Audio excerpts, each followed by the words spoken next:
Hey, what's going on, guys? You downloaded a brand new episode of Speaking Wrestling with Elvis Arroyo, and of course, I am Elvis Arroyo, and this is episode 40. In this episode, we are speaking SmackDown, Raw, Starcade, what to watch for, and also give you guys my performers and floppers of the week.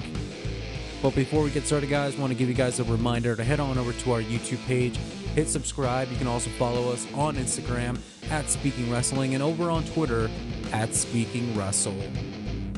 Alright, guys, so let's get started and let's go back to SmackDown last Friday night. SmackDown was a pretty good show last week, a really good show. I gotta say, it's not the best show, but definitely moving towards the next pay-per-view, TLC, that is, of course. And opening up the show, Baron Corbin, of course, another segment with Baron Corbin and Roman Reigns. This time, Roman Reigns was in one-on-one action against Robert Roode in a good competitive matchup, but again, shenanigans with the Dolph Ziggler and Baron Corbin being there, and, you know, Roman Reigns looking good, flipping over a table on Robert Roode, and as well as picking up a victory here. Just same old stuff. But this episode of SmackDown, besides that storyline, and of course the Bray Wyatt, Daniel Bryan, which we will get to, of course, seemed more like an episode of everybody making a return. And we saw the return of Sheamus cutting a vignette backstage. Excited for that. I mean, it's good to see Sheamus being healthy. He's been out of action since post-WrestleMania SmackDown. So I can't wait for him and really to see, you know, where he's going to go. And the interesting storylines. You can put Sheamus into that main event title picture at any time. So kudos to him coming back. Also, Alexa Bliss made her return on SmackDown. Very excited for that. Good to see her back, and good to see that she's healthy as well, too, coming in and making the save on Nikki Cross. And we saw backstage Elias back on SmackDown singing some tunes. Good to see him, too. And it's really good to see SmackDown being freshened up by these faces coming back. I mean, you got a guy like Sheamus, who, like I said, you can put in the main event picture. You got a guy like Elias, who is an entertainer. And I got to say, he's probably back because of the holiday tours, and you got to get him back on TV and got to get him back on the road. And also for Alexa Bliss, I mean, they got to do something with the tag team division for the women's, and as well, she could be put into a main event picture. So good stuff for all three comebacks. But again, main event storyline of SmackDown is Bray Wyatt and Daniel Bryan continue on their storyline here as we go on further. And again, we saw a very interesting, promo from Daniel Bryan in the ring and a vignette also from the Firefly Funhouse. But this time, we in fact did get to see the Fiend on SmackDown as he popped up underneath the ring, just like the Bunny, the Butcher, and the Blade, drags Daniel Bryan underneath the ring, and what it looked like he's pulling out Daniel Bryan's hair. This is, a new look for Daniel Bryan is to be awaited this Friday night on SmackDown. But, kudos to WWE. This looked great. I think I'm kind of getting into this a little bit more as we go along. I think Daniel Bryan is just doing a tremendous job. Again, with his facials and again with his promo this week, accepting the yes movement, and again, full-fledged Daniel Bryan face turn here. So all in all, SmackDown was a pretty good show. Then we move along to Sunday in what was an impromptu pay-per-view house show, live show. Starcade was on Sunday, and only an hour broadcast was on the WWE Network, as if you were in attendance, you were there for the rest of the show. Some people got to see Bray Wyatt and Braun Strowman compete inside of a steel cage. But if you tuned into the network for Starcade, you got to see Bobby Lashley and Rusev, will actually turn into Kevin Owens. You got to see a great Four Corners women's tag teams match. Good stuff there. The women were great there. Kabuki Warriors coming up with the victory. Ric Flair was in attendance as he was ringside for the Street Profits taking on the OC. And I got to say, there was really no point for this to be televised on the network, especially when they're using the name of Starcade. I mean, you think of Starcade, you think of Starcade 97.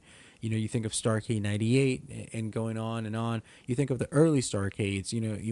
Some even think of the very first Starcade. And, of course, when you think of Starcade, you think of Dusty Rhodes. And only for WWE to bring it back in recent years and really just use it as, to brand a live event that they could televise on the network really diminishes the legacy of Starcade. So to me, I could pass on this show, but again, it was nice to get a peek into a live event going on a Sunday evening. So good stuff there. But again, they could do something so much more with the Starcade name and all those other branded names, especially now that AEW, is trying to get their hands on some of those trademarks. So I think this would be a good time to, bring some legacy stars back to some of those live events. And if you do want to have them televised, make it a big deal. To, bring out an actual stage, bring out some folks here and actually televise the whole thing, not just an hour portion of the show. But I digress. Anyways, moving on. Monday Night Raw and a continuation of the Seth, Kevin Owens, and A.O.P storyline continue here. Some more confusion. Seth Rollins, is he a good guy? Is he not? He thinks he's a good guy. Everybody else, would like for him to just shut the hell up and go away. Kevin Owens, stepping up to the plate as the babyface on Monday Night Raw. Good stuff there. But A.O.P is really what just confuses me. It's just like, are they working for Seth? Are they doing this on their own? Are they doing it to maybe gain Seth's respect?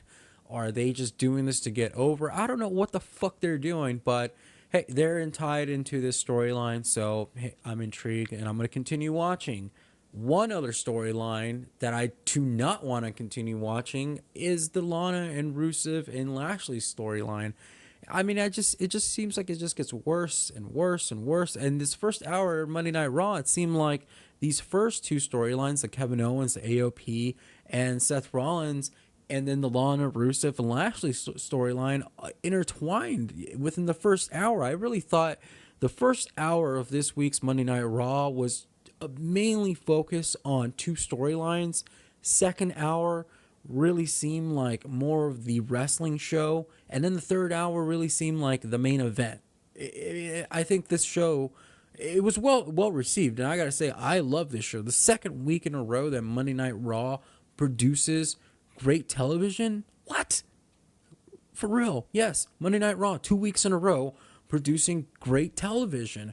But these two storylines, especially this Lana, Rusev, Lashley one, it's got to go. So I hope that at TLC we finally see the conclusion. We don't need to go into 2020 with this goddamn Forsaken storyline.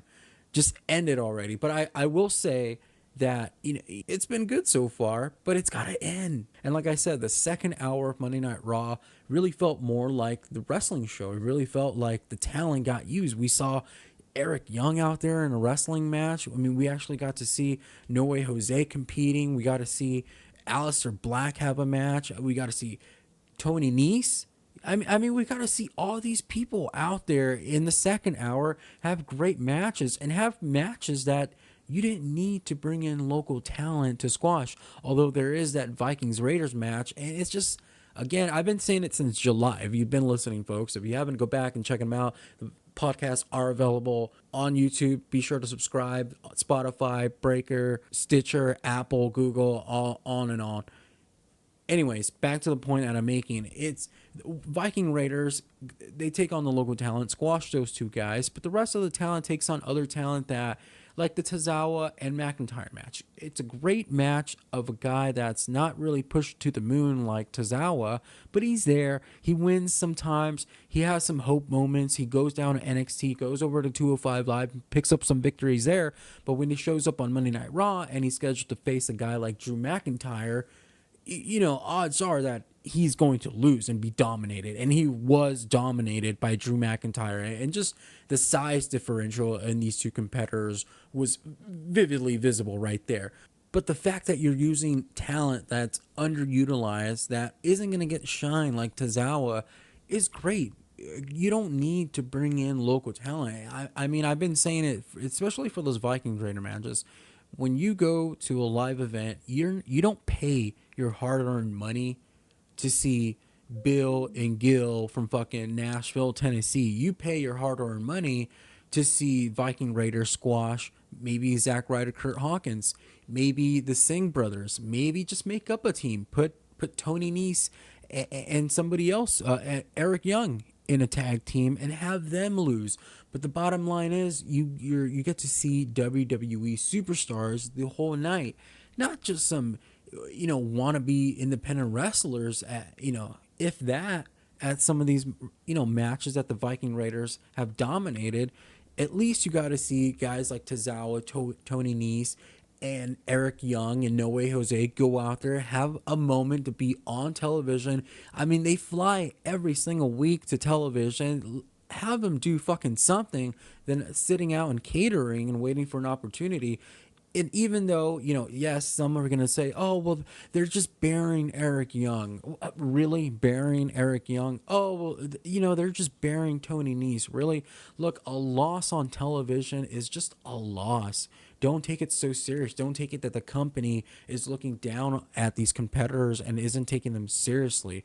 You know what I mean? That Vince is holding down Tozawa. Tozawa had a moment of shine, and that's exactly what I mean, that you don't have to go digging up for these local talent, whatever town you're in, to get squashed by big giant superstars in the WWE. It's okay to go out there and have a match like Drew McIntyre and Tozawa did, which some might have thought, okay, this is just going to be a squash match, and it turned out to be a valiant effort from Tozawa, though he got thrown around in there. But it opens up the idea that Tozawa is there, and one day he might get a victory when the time is right.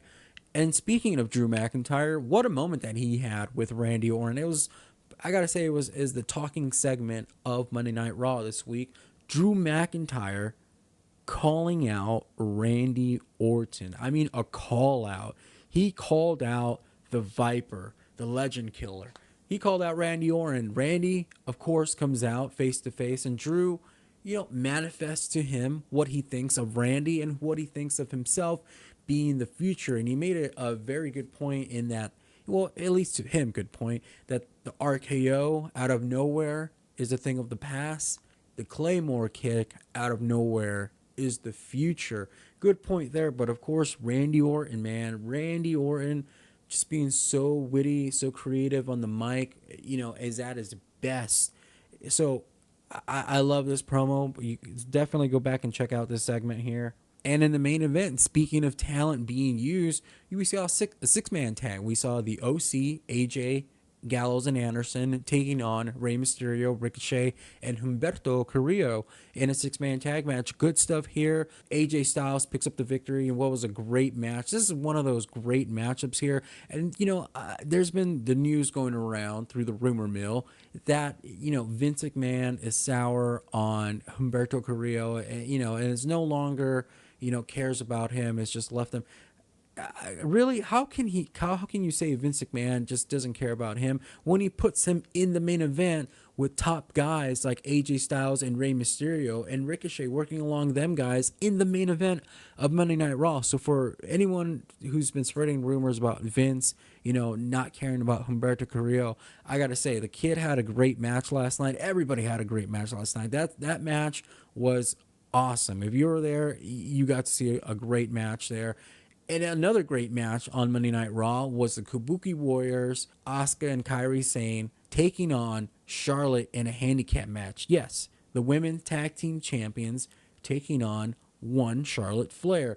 And the question is, where's Becky? Where's Becky for this one?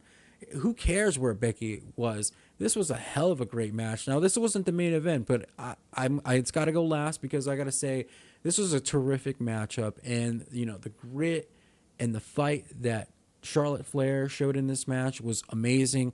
And I got to say, the hits that Asuka and Kairi Sane were giving to Charlotte were intense. They were brutal. I love this match so much because all three of them were in there working and doing their best to put on a hell of a match. This match got some really good time. And the finish, the finish was just clever. Charlotte have no one to tag to, and Asuka and Kairi Sane tagging in and out, simultaneously hitting moves, doing double team moves.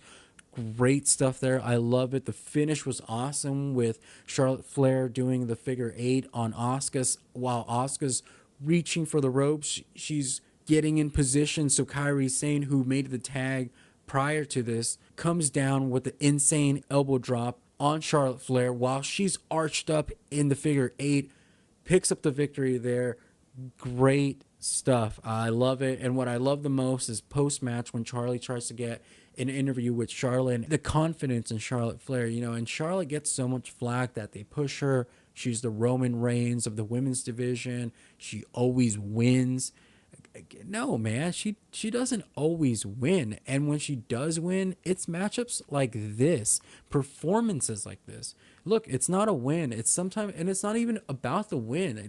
I could care less that the Kabuki Warriors picked up the victory here. This isn't Charlotte lost or got buried. This was a great performance by all three women in this matchup here. All right, guys, and it's now time for what to watch for, and we're going to go old school on this one. Actually, 20 years ago, back to Monday Night Raw, January 5th of 1998. Yes, the very first Monday Night Raw of 1998, and this was a very interesting Raw, guys. Definitely some good stuff here, some stuff that really correlates with what's going on in today's professional wrestling. And definitely some good stuff there. Look out for Goldust. Jim Cornette is in here. And what do you know? Jim Cornette pushing NWA and waving the NWA flag way back in 1999, and to think that he's the one that got booted out of NWA now. Austin on a rampage, The Rock was there, Undertaker's there. Good stuff. You're gonna enjoy this episode of Monday Night Raw. That is Monday Night Raw, January 5th, 1998. And now it's time for performers and floppers of the week. This is where I give you guys my MVPs and those who flopped. I talked about it right now on the show. My MVPs is Charlotte Flair and the Kabuki Warriors. More so Charlotte, because again, she was out there on her own taking on the women tag team champions, but good performance from all three women. And flopper of the week. Flopper of the week is the Lana Rusev storyline. Notice that I didn't throw in Lashley, because Lashley, I gotta say, Lashley's been doing great.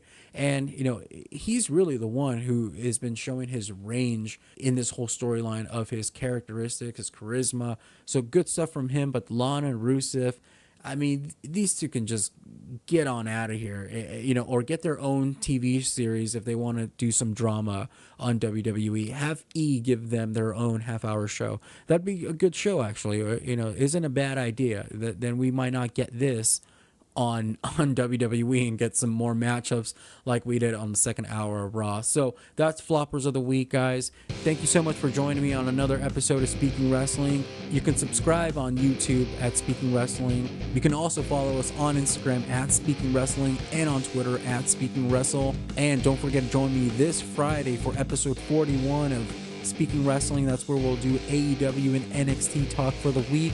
You guys have a good wrestling week, and we'll see you then. Bye-bye.